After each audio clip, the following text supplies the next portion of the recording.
The studio felt less like a set and more like an arena. Bright lights glared down, catching the glint of tension in the air. Cameras rolled in silent anticipation. On one side sat Patrick Bet-David, poised, polished, a man who'd built his empire on the art of controlled confrontation. Across from him, Congresswoman Jasmine Crockett, calm, confident, the kind of presence that didn't need to shout to command a room.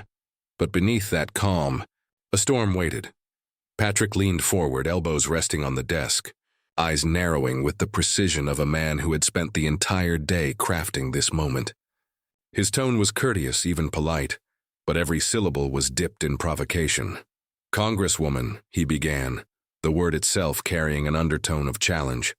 "There's a perception, a growing one, that your party focuses more on victimhood than victory. That the policies you defend, while noble in theory, end up trapping people in dependency rather than empowering them to rise. How do you respond to that?" The question wasn't just pointed, it was loaded. It wasn't a debate opener. It was a spark aimed at dry tinder. The air seemed to shift. Even the crew behind the cameras froze, eyes flicking toward Jasmine, waiting. Somewhere in the back of the studio, a pen clicked nervously. Online, comments exploded in real time, half cheering, half sharpening their claws. Jasmine didn't move. Not yet. She held his gaze, still silent, unreadable. The seconds stretched like an eternity, her stillness more powerful than any instant reaction could have been. The red light on the main camera blinked, steady, merciless, as if counting down to impact. Patrick's smile tightened, just a fraction. He had seen it before, that pause before a politician spiraled into a defensive speech. He thought he knew how this would go. He thought he was in control, but what he didn't know, what no one knew, was that Jasmine Crockett wasn't about to play defense. She was about to redefine the game. The tension reached a breaking point. One breath, one heartbeat, and then everything changed. What she said next would leave even Patrick Bet-David struggling for words. This wasn't just another talk show. This was Patrick Bet-David's Coliseum, a place where reputations were built or broken under the weight of his precision-engineered questioning. Every camera angle, every pause, every question was part of a larger strategy. To the millions watching, it was entertainment. To the guests who sat across from him, it was survival.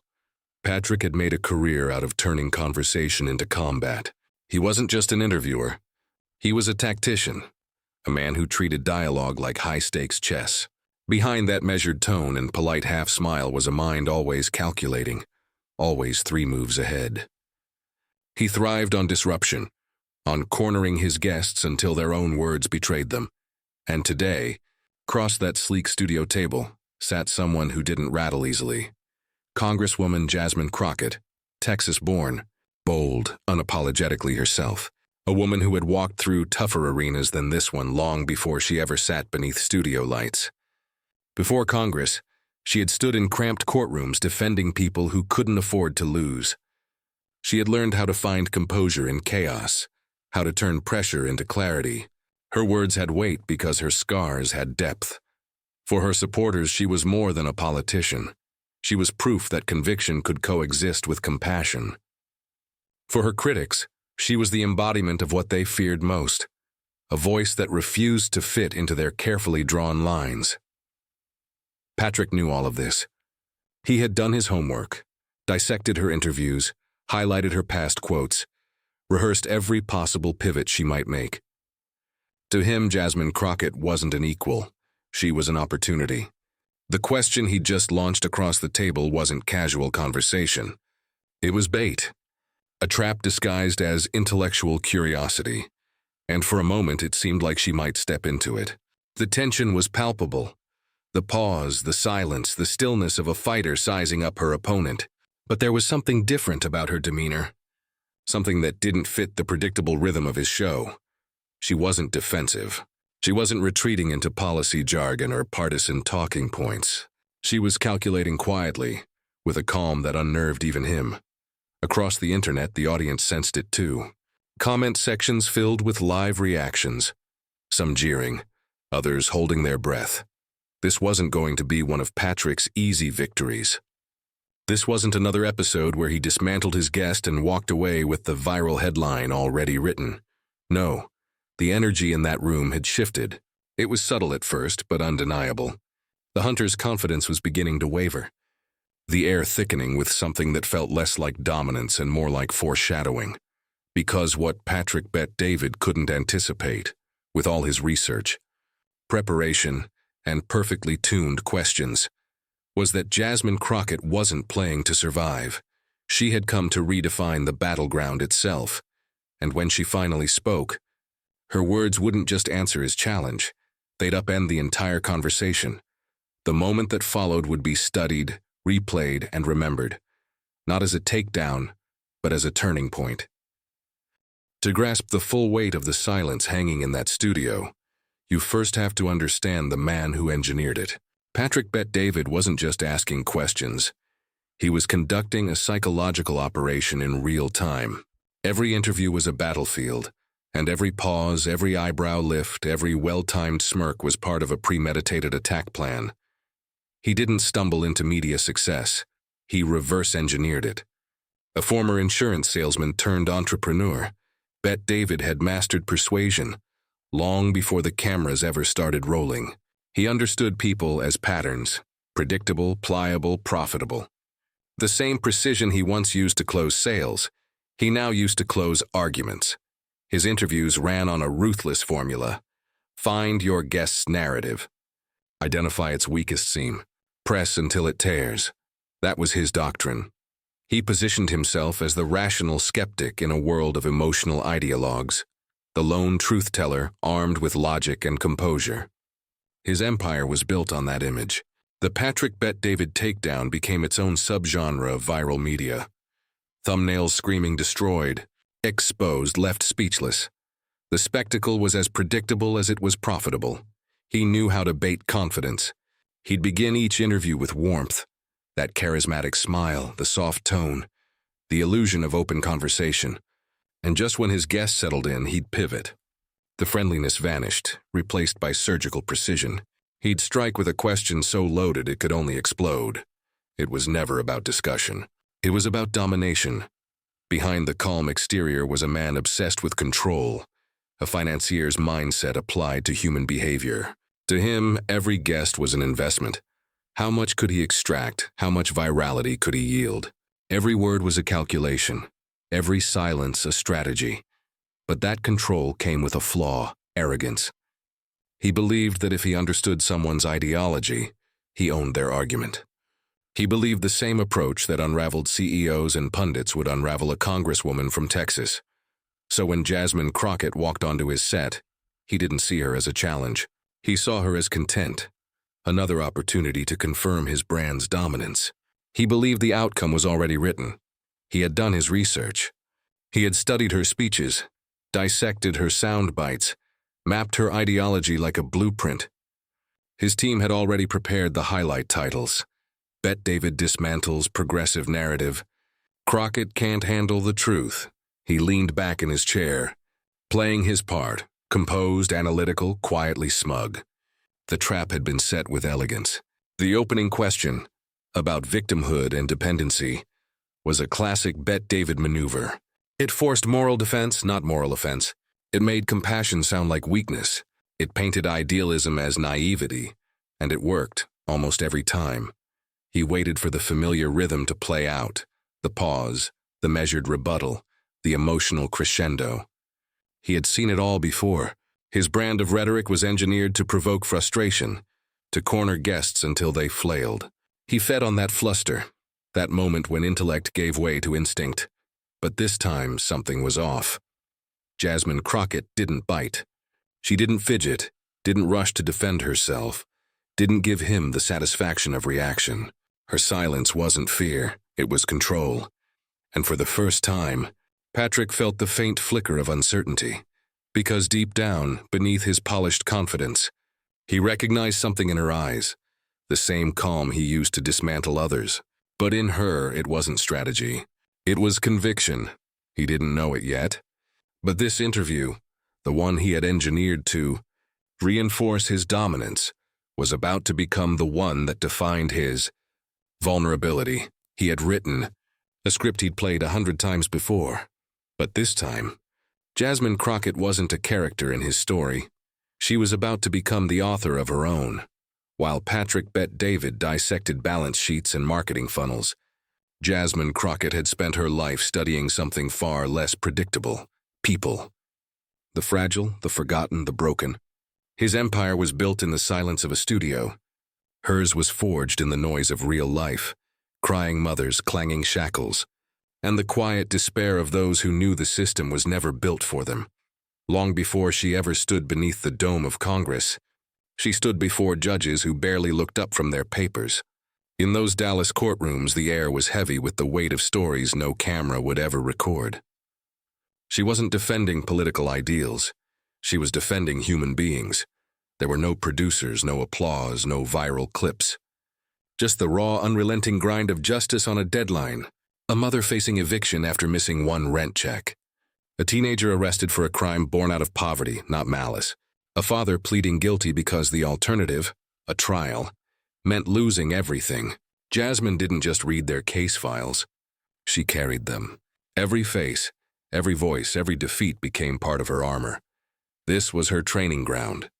While others in politics learned from think tanks and talking points, Jasmine learned from cross-examinations and closing arguments.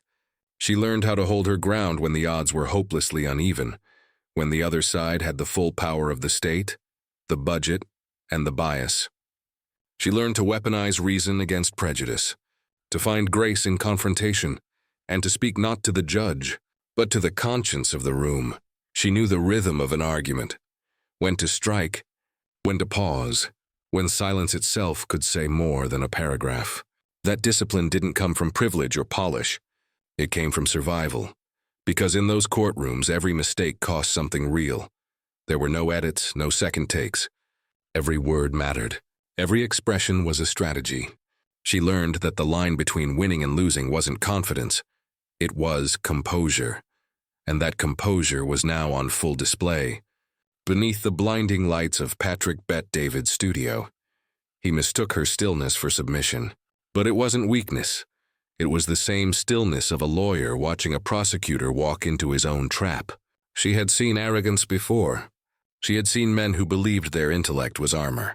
She had watched them crumble when met with something they didn't understand. Empathy sharpened into intellect. Experience wielded like a blade. Patrick believed he had cornered her with logic, that he had forced her into the narrow frame of his question. Dependency versus empowerment. But Jasmine didn't live in his binary world. She had seen what empowerment looked like when the system itself kept the scales tilted. To him, bootstraps were a metaphor. To her, they were a cruel joke, because too many of her clients never had boots to begin with. She had watched good people work themselves to exhaustion, only to find the ladder of success missing its first few rungs. She knew that systemic inequity wasn't an academic concept. It was a daily sentence. And so when Patrick's question hung in the air, dripping with condescension disguised as curiosity, she didn't react. She calculated. Because this wasn't a debate. This was a trial. And Patrick Bet David had just called himself to the stand. Her silence stretched on, deliberate and devastating. The camera caught it all. The slight tilt of her head, the steady gaze that never broke. The faintest flicker of a knowing smile. Behind that calm, her mind was assembling the argument of a lifetime.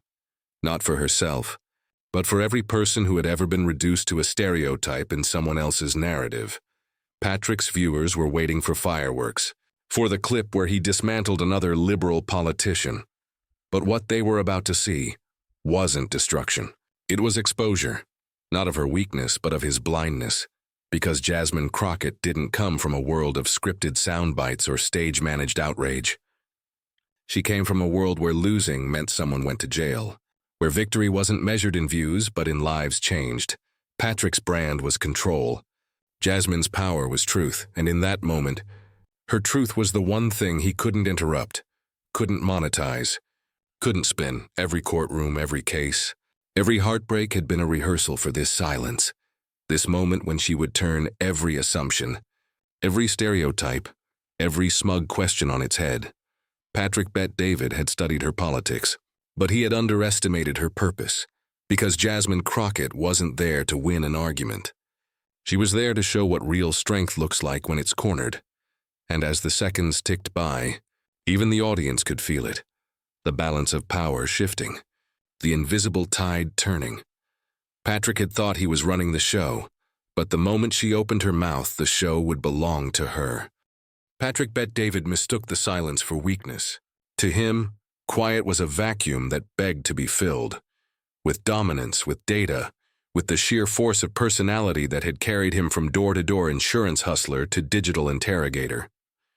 In his mind, Crockett's composure wasn't calculation. It was confusion.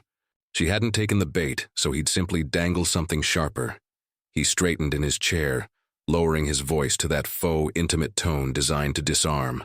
"Let's make this concrete, Congresswoman," he said, the words rolling out like a trap door opening beneath her feet.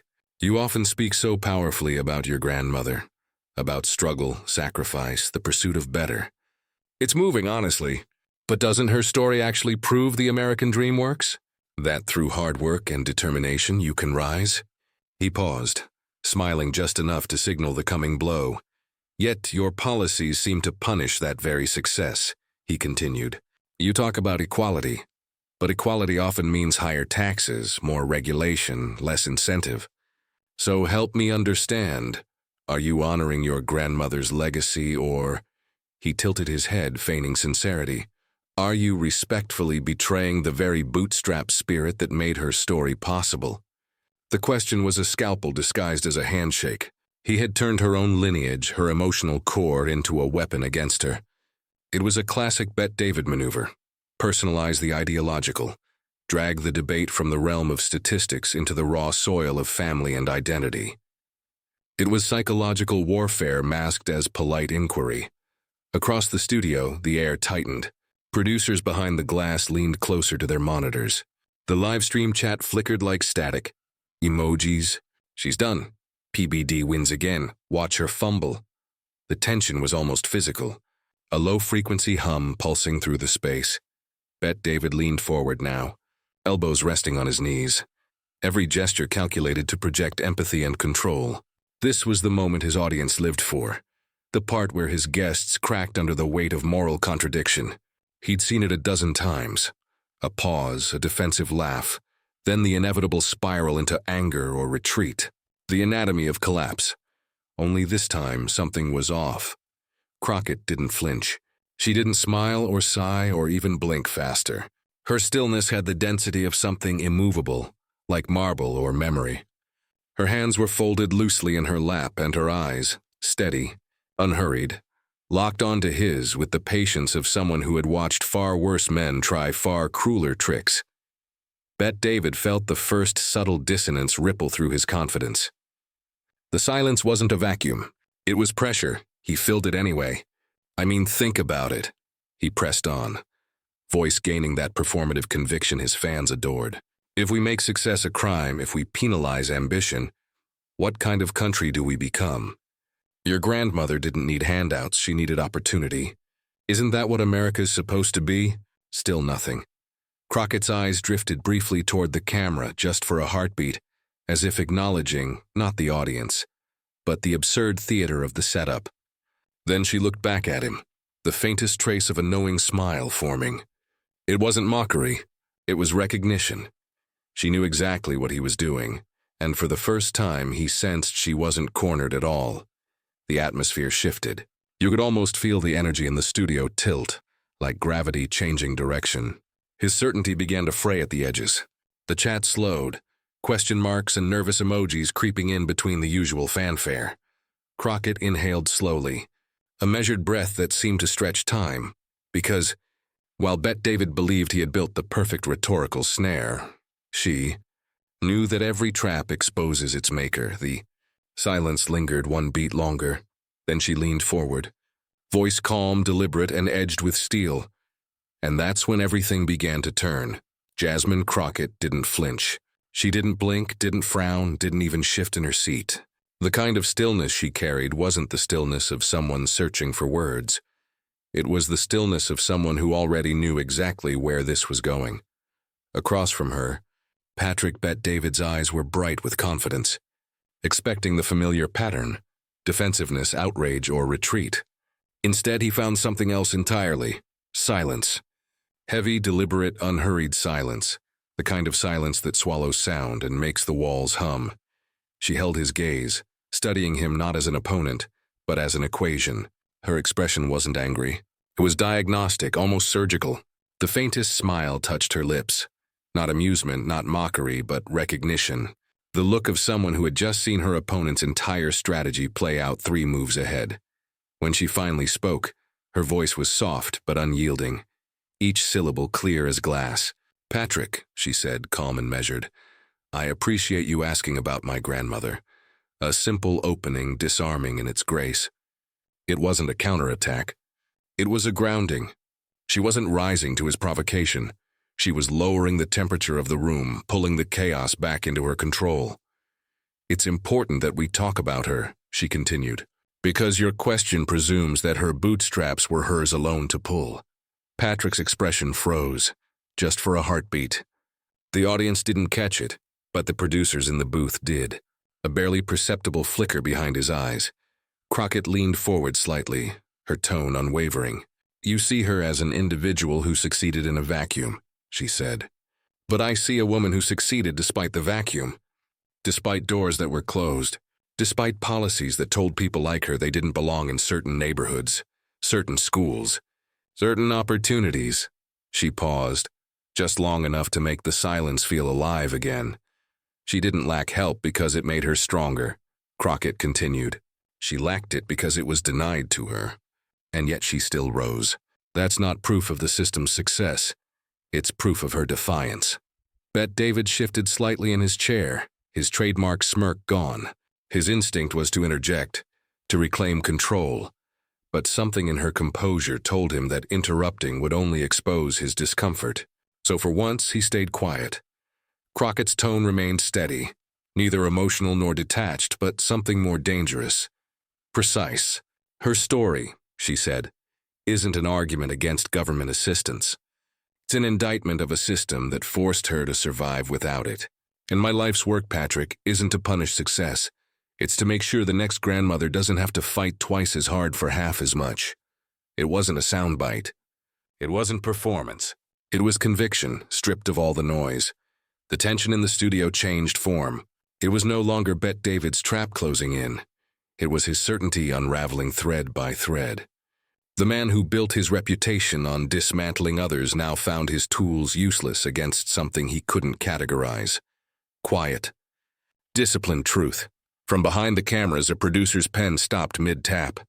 The live chat moments ago, roaring with laughter emojis and "she's done" comments, slowed down. Messages began to shift. "Wait, she kinda cooked him." "Oh, that was deep." "Hold up, she's right." Bet David's fingers twitched. This wasn't the clip he'd imagined going viral. There was no explosive reaction, no raised voices, no chaos to cut into a 60-second reel. Just a calm woman unweaving his narrative like silk thread unraveling from a spool. He leaned back now, recalibrating, realizing too late that he had lost control of the rhythm. Crockett had taken his silence, his timing, his entire production style, and weaponized it against him.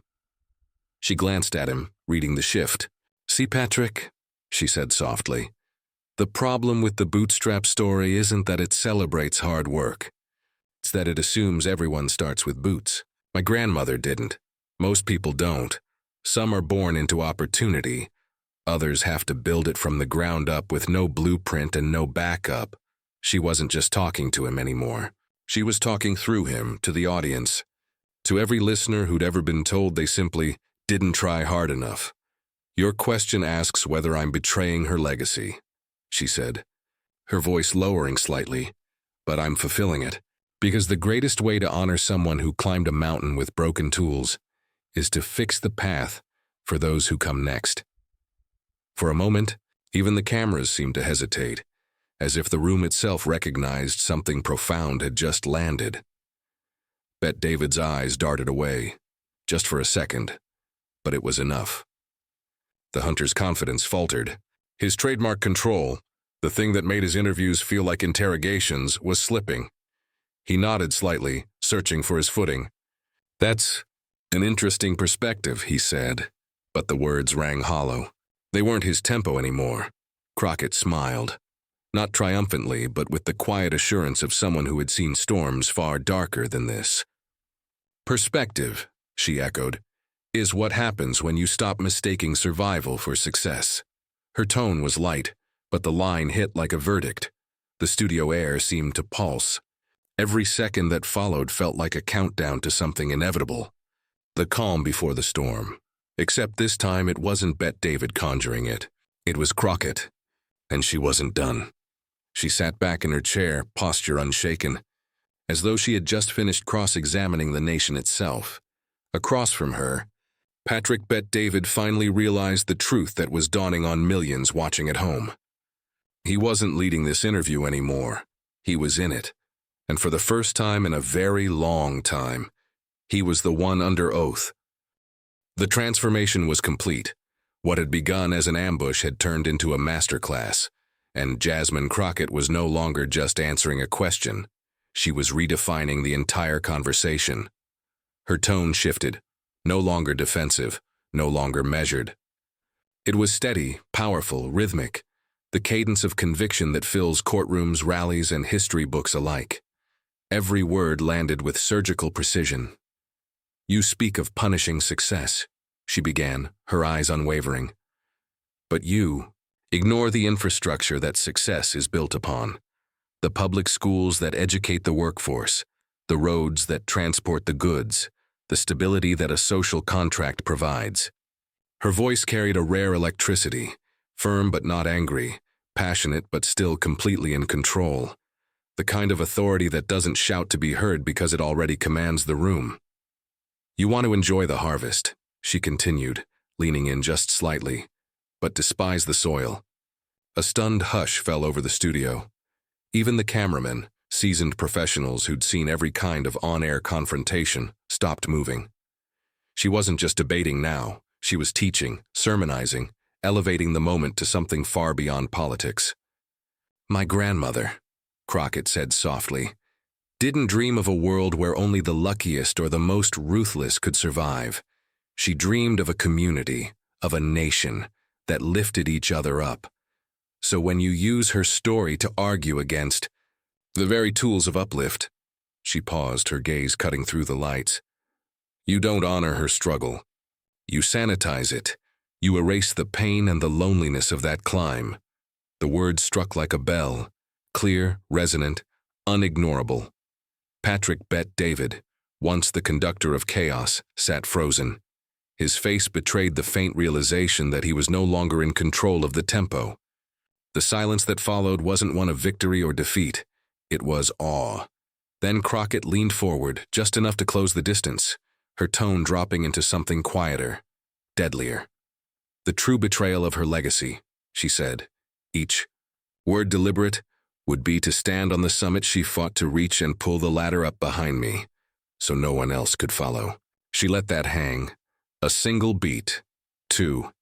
Then, "That, Patrick," she concluded, "is the difference between a story you sell and a legacy you serve." The sentence landed like a thunderclap. Bette David blinked. His mouth opened slightly as if to respond, but there was nothing to say. It wasn't just a comeback, it was a revelation. The kind of line that freezes a nation mid-scroll, the kind that becomes more than a quote, it becomes a moment. The studio fell completely silent for a heartbeat, and then, chaos. The live chat exploded. Thousands of comments per second flooded the feed. "She ate that." The latter line, "OMG. Crockett just ended this man's career. That's not politics, that's poetry." Within minutes, the clip was already being cut and uploaded. On X Twitter, "Pull the Ladder Up" began trending at #1 nationwide. Hashtags multiplied, #ladder moment, #Crockett vs Bette David, #legacy over story, memes, quote graphics, and reaction videos spread like wildfire. TikTok was ablaze with users lip-syncing her words against dramatic music. Journalists tweeted fragments of the exchange like sacred text. The difference between a story you sell and a legacy you serve. By the end of the day, that single phrase would appear on t-shirts, Reddit threads, and political blogs alike, an instant addition to the lexicon of viral truth. Back in the studio, though, none of that existed yet. There was only the aftershock. Crockett sat calmly, hands folded, her expression unreadable. There was no triumph in her demeanor, no gloating, just quiet certainty. Patrick Bet-David, for once, had nothing to say. His fingers hovered above the desk, his practiced composure visibly shaken. The show's signature rhythm, question, counter, escalation, had been broken, rewritten. He finally exhaled, forcing a tight smile. "Well," he said softly, voice lower than before, "that's quite a perspective." Crockett nodded. "It's not perspective," she said gently. "It's lived experience." And that was it, the final punctuation mark. The host glanced at his producers. They were frozen too, unsure whether to cut, pivot, or simply let the moment breathe. The tension, the respect, the disbelief, all hung in the air like static before a storm breaks. For viewers, it was unforgettable television, but for the millions watching online, it was something else. A reckoning. Because in that instant, Jasmine Crockett had done what few guests ever manage on Patrick Bet-David's show. She hadn't played his game. She had changed it. The moment the interview ended, the echo chamber of victory exploded, and it was deafening. Across the internet, on television, in podcasts, and even in classrooms, the moment was already being dissected. What had just unfolded wasn't merely a political win, it was a cultural event. Jasmine Crockett had done more than survive an ambush. She had rewritten the rules of engagement. Clips of the exchange flooded social media, replayed with captions like, "How to handle a trap," and "The latter heard across America."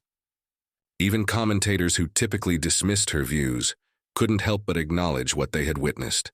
A masterclass in rhetorical control.